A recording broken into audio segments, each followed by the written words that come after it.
These are the last images of Miguel Aquino Paulino, bleeding and battered but alive after police officers allegedly brutally beat him in March. My husband, who is a captain of the military, begged them to let him take my son to the doctor. My son was dying right in front of us, and after pleading and pleading, we took him, but he died. Authorities said a crowd of citizens attacked Aquino after he committed an armed robbery. But friends and family members say the 18-year-old had just visited his girlfriend and was killed by police because he was falsely accused by residents. He was a good kid. What they did to him was a massacre. For me, it was the police that did this to him. Oh my God, why?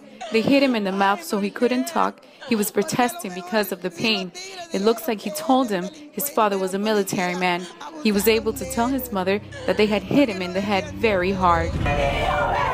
Aquino was in his third year of high school. He had fallen behind in his studies after having open heart surgery twice a few years ago. According to his parents, his heart condition limited his activity. My son was a sick boy. He had a pacemaker and they beat him to death. Human rights organizations who analyzed Aquino's death said it was clear he was innocent. It wasn't the first time they've done this.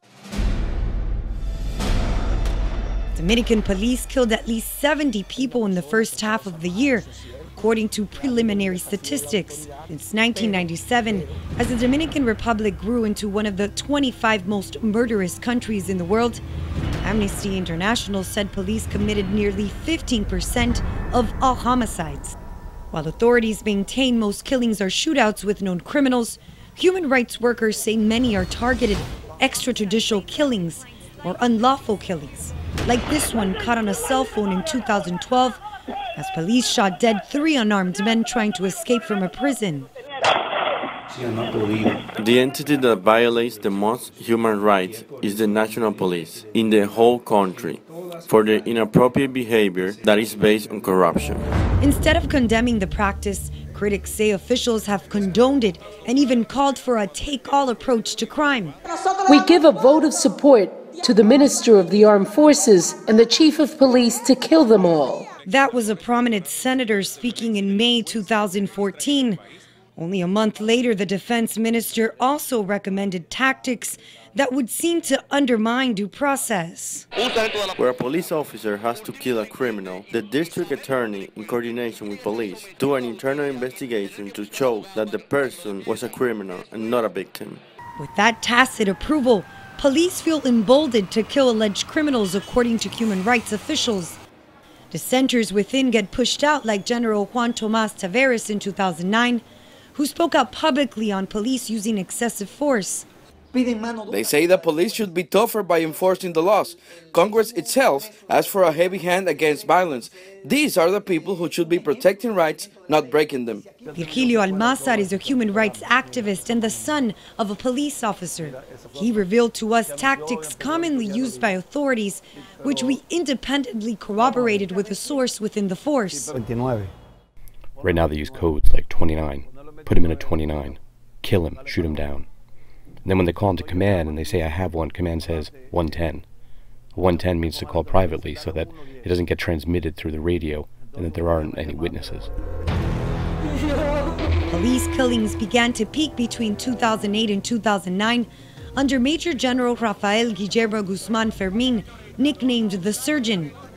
In the 2 years of Guzman's leadership, police killed more than one person each day on average. That's upwards of 1,000 people and 2,000 plus injuries. This 2010 film portrays the dirty work of one Dominican lieutenant, Fernando de los Santos.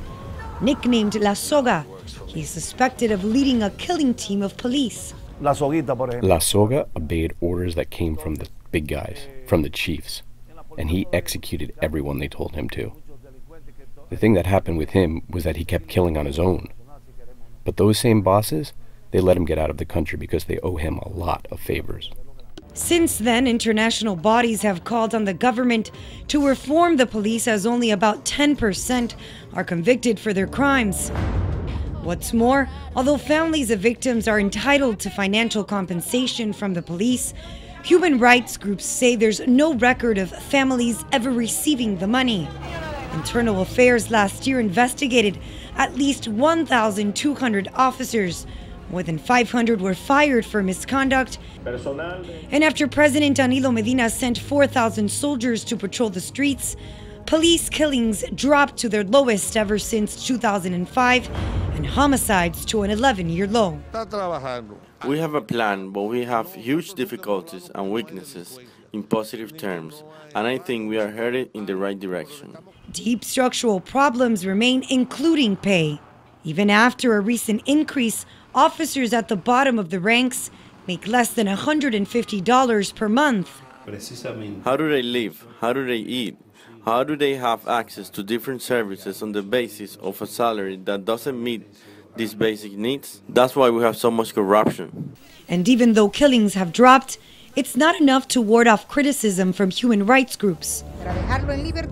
Just this June, police killed 2 young unarmed men accused of murdering a female traffic cop after one Wandy Sanchez was shot 10 times in what police maintained was a shootout. The National Human Rights Commission said it would bring a complaint to the UN. These killings have reignited raw memories of Aquino, whose family says he was murdered by police only 3 months before. We don't feel safe here. If they did this to my nephew, we are all alone. The investigation is slow, justice is a long way off, and residents don't know who to trust. The preceding segment was underwritten by a grant from the Fund for Investigative Journalism, based in Washington, D.C.